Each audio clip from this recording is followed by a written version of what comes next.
Hello friends, welcome back to our channel all in one #subscribe to learn. I hope that you all are fine at your home and it's my humble request to follow the COVID guidelines so that you can prevent yourself as well as your family from the COVID infections. So now let's move to our topic. As you know that today in this video we are going to deal about the mode of a grouped data. Means हम लोग mode कैसे find out कर सकते हैं किसी भी grouped data के लिए। तो डायरेक्ट टॉपिक पे आते हैं। तो टॉपिक पे क्या है कि हमें सबसे पहले जानना जरूरी है कि मोड होता क्या है। तो सबसे पहले वो जानते हैं। Mode is that value of a variate which occurs most often, that is the value of the observation having the maximum frequencies. यानी मोड का मतलब हुआ वो वैल्यू जिसका फ्रीक्वेंसी सबसे ज़्यादा हो। More precisely mode is that value of the variate at which the concentration of the data is maximum. Same ही बात है कि मोड वो वैल्यू है जो वेरिएट के जो कॉन्सेंट्रेशन है डाटा का वो सबसे ज़्यादा मैक्सिमम जहाँ पे रहे। ठीक है, तो बात हो गई कि मोड होता क्या है। तो सबसे ज़्यादा फ्रीक्वेंसी जिस डाटा की होगा, जिस भी वो ग्रुप की होगी या जिस भी डिजिट की होगी, जिस वैल्यू की होगी, उसी को हम लोग मोड कहते हैं। अब बात रहा है कि मॉडल क्लास किसको कहते हैं, ग्रुप्ड डाटा की बात है। तो in a frequency distribution table the class having maximum frequency is called the modal class. Modal class किसको कहेंगे, जिसके पास सबसे ज़्यादा फ्रीक्वेंसी होगी। तो इसमें तो अब कोई दिक्कत है ही नहीं, क्योंकि पहले प्रॉब्लम होती थी कि हम लोग कैसे समझेंगे कि वो मीडियन ग्रुप में कि कौन सा मीडियन क्लास है। यहाँ तो काफ़ी ईजी है कि सबसे ज़्यादा फ्रीक्वेंसी वाला मॉडल क्लास हो जाएगा। अब इसका फॉर्मूला थोड़ा सा डिफरेंट है, क्लास 9 तक हम लोग जो पढ़ते हैं उससे थोड़ा सा यहाँ डिफरेंट हो जाता है। क्या डिफरेंट होता है, देखिए यहाँ पे जो फॉर्मूला है उसमें एक्स के आ गया, एक्स के प्लस एच इंटू एफ के माइनस 1 अपॉन 2 एफ के माइनस 1 माइनस एफ के प्लस 1। अब आप यहाँ से सोचेंगे कि यहाँ जो है वो जो बच्चे सिर्फ एनसीईआरटी फॉलो कर रहे होंगे उनको लगेगा कि ये फार्मूला कहाँ से आ गया, ये तो काफ़ी मुश्किल है, ऐसा तो हमने पढ़ा ही नहीं है। तो अंतर ज़्यादा नहीं है। देखिए, जिसको हम लोग एक्स के कहते हैं एनसीईआरटी उसको एल कहता है, और वो होता है lower limit of the modal class. जिसको हम लोग एफ के यहाँ पे लिखे हैं वो वहाँ पे एनसीईआरटी उसको F1 कहता है, जो कहता है frequency of the modal class. ठीक है, 1 बाय 1 समझिए, एकदम काफ़ी इजी है। उसके बाद आता है एफ के माइनस 1, जिसको एनसीईआरटी F0 कहता है, जो कि हो गया frequency of the class preceding the modal class, यानी मॉडल क्लास से जस्ट पहले वाले क्लास का फ्रीक्वेंसी।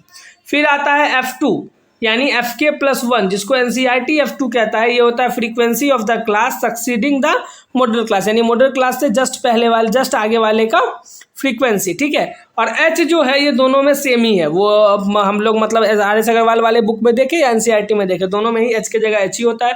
तो width of the A class interval, यानी आप जो भी बुक फॉलो कर रहे हैं, जो भी फॉर्मूला, उससे घबराना नहीं है, बस उसको समझ लेना है कि आखिर उसका मतलब होता क्या है।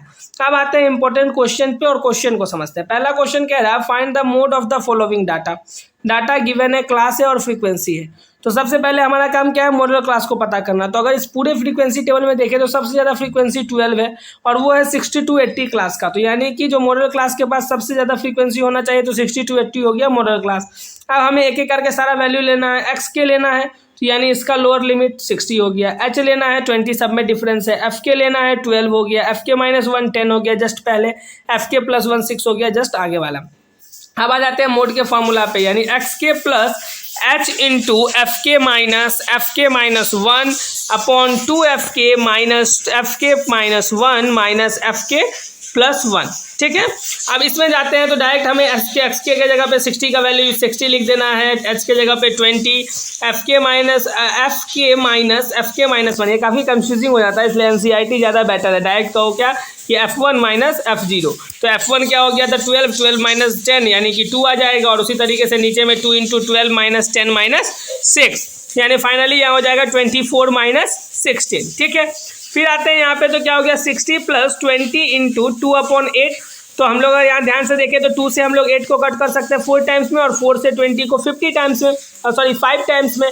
तो फिर 60 प्लस 5 यानी 65 हो जाएगा मोड। तो इस तरीके से जो इस क्लास के लिए जो हमने मोड निकाला, यानी इस ग्रुप्ड डाटा के लिए जो मोड होगा वो हो जाएगा 65। ठीक है, तो इस तरीके से हमने यहाँ पे मोड फाइंड आउट कर लिया।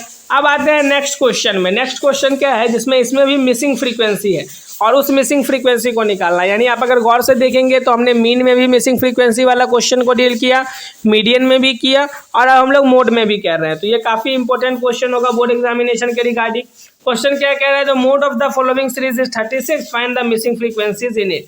देखिए टोटल यहाँ पे जो है वो दिया हुआ है, और हमें यहाँ पे मोड भी पता है और हमें मिसिंग फ्रीक्वेंसीज निकालना है। अब हमें सबसे पहले क्या करना है कि हमें निकालना है कि आखिर इसमें मॉडल क्लास कौन सा है। तो अब जितना वैल्यूज़ मालूम है इसको भूल जाओगे, ये तो हमें पता ही नहीं है। जितना वैल्यूज़ हमें गिवन है उसके हिसाब से जो हाईएस्ट है वो 16 है।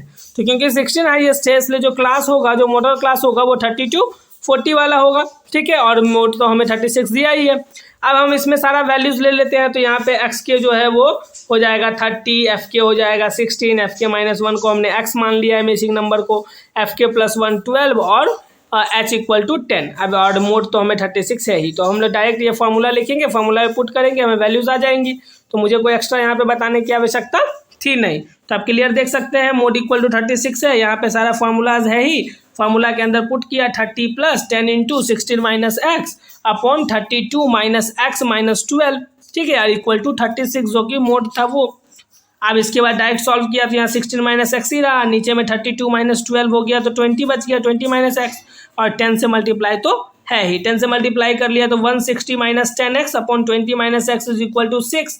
क्यों 6 हुआ? क्योंकि ये जो 30 प्लस में था वो इस साइड निगेटिव में आया, तो 36 - 30 हुआ तो 6 बच गया। अब हम लोग 160 में से 10x को सब्ट्रैक्ट करेंगे और इधर पे 120 में से -6x को सब्ट्रैक्ट करेंगे। कैसे करेंगे? तो यहाँ पे हमने क्रॉस मल्टीप्लीकेशन किया, तो 6 से जैसे ही क्रॉस मल्टीप्लीकेशन करेंगे 20 का तो वो हो जाएगा 120 - 6x। अब यहाँ से अगर हम लोग x वाले को एक तरफ ले और डिजिट वाले को एक तरफ, तो 120 को इस साइड लेके आए तो निगेटिव, और 10x जो इस साइड था वो इधर आया तो पॉजिटिव।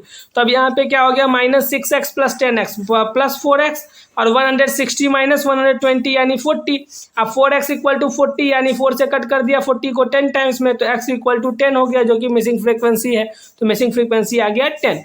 तो इस तरीके से फ्रेंड्स हम लोगों ने काफ़ी इजी तरीके से आज मोड को भी पढ़ा। मोड के अंदर 2 क्वेश्चंस देखा। मुझे नहीं लगता कि मोड ज़्यादा कंफ्यूजिंग है। अगर आप बात करेंगे मीन मीडियन मोड में, तो मुझे लगता है सबसे ज़्यादा कंफ्यूजिंग, क्योंकि नया फार्मूला के आधार पे जो आपको लगता होगा वो आपको मीडियन लगता होगा। मीडियन थोड़ा सा ज़्यादा कंफ्यूजिंग है, मोड और मीन काफ़ी इजी है। तो अगर मीन और मोड आते हैं तो आप काफ़ी इजी से इसके आंसर को दे सकते हो बोर्ड एग्जामिनेशन में। ठीक है फ्रेंड्स, तो उम्मीद करता हूँ ये सेगमेंट आपको पसंद आया होगा, और इसमें जो भी हमने चीज़ों को सीखा है, जो भी हमने तरीकों को सीखा है, वो अपने माइंड में रखेंगे। अगर इसके रिगार्डिंग किसी भी तरह का डाउट होगा, किसी भी तरह का प्रॉब्लम होगा, तो आप कॉमेंट बॉक्स से कमेंट करके अपने प्रॉब्लम को हम तक पहुंचाएंगे। ठीक है friends, so thank you so much. Now we will meet in the next video, and in the next video we will go to learn about a new thing regarding this class. Okay, so thank you so much friends.